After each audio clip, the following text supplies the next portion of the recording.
2008 inilunsad ang pamahalaan ng 4Ps. Layo nitong maiangat ang buhay ng mga pinakamahihirap nating mga kababayan sa pamamagitan ng wastong edukasyon ng mga bata at kalusugan ng pamilya. Sa ilalim ng 4Ps, binibigyan ng 300 piso ang magulang ng bawat batang nag-aaral ng elementarya na kasali sa 4Ps. Kapalit nito, dapat araw-araw pumasok sa eskwela ang mga benepisaryo. Ang nakikinabang sa mga sinasanglang ATM card, ang mga loan shark o ang mga nagpapautang. Isa na rito si Aling Vilma, hindi niya tunay na pangalan. Kilala siyang takbuhan ng mga nagigipit sa kanilang lugar.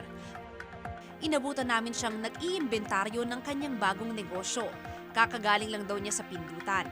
Ito ang tawag nila kapag sila'y naniningil kung saan sila mismo ang pumipindot ng mga ATM na nakaprenda. Pindutan na.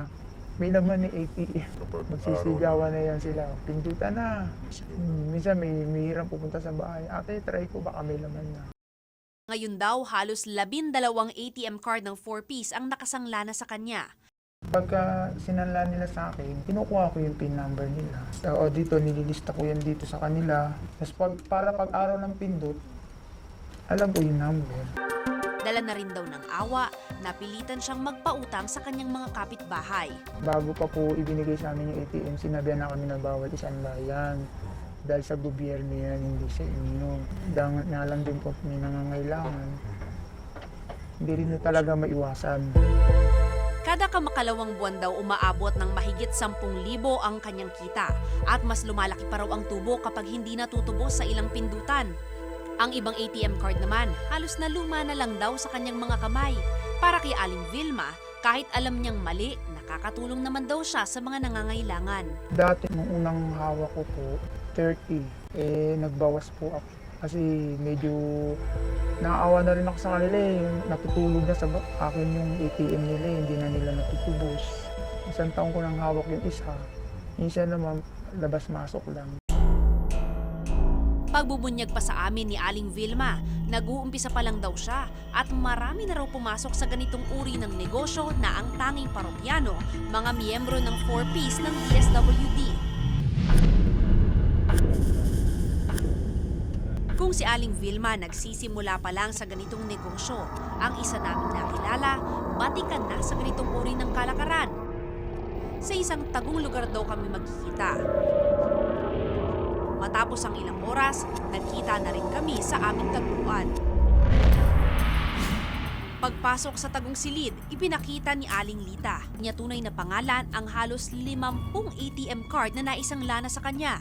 Lahat daw ng may-ari ng mga ito, mga miyembro ng 4Ps.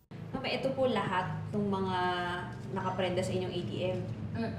Yan. Ganito po talaga usually karami, yung mga nakaprenda sa inyo. Kuminsan mas marami pa. Mas marami pa. Paano nyo nakakasiguro na itong mga taong to, kanila talaga itong mga card na to? Kilala ko naman sila. Oo.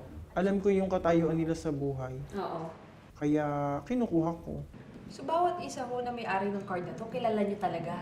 Oo, kilala ko sila. Kung hindi ko man siya kilala, sinisiay ko muna kung talagang kanila yan at kung talagang kailangan. Kung talagang kailangan kasi kung di siya kailangan, di ko siya kukunin dahil para sa bata yan eh. Paglilinaw niya, wala pa raw 4Ps, matagal na raw siyang nagpapautang sa kanilang lugar at ang collateral daw ay mga ATM card.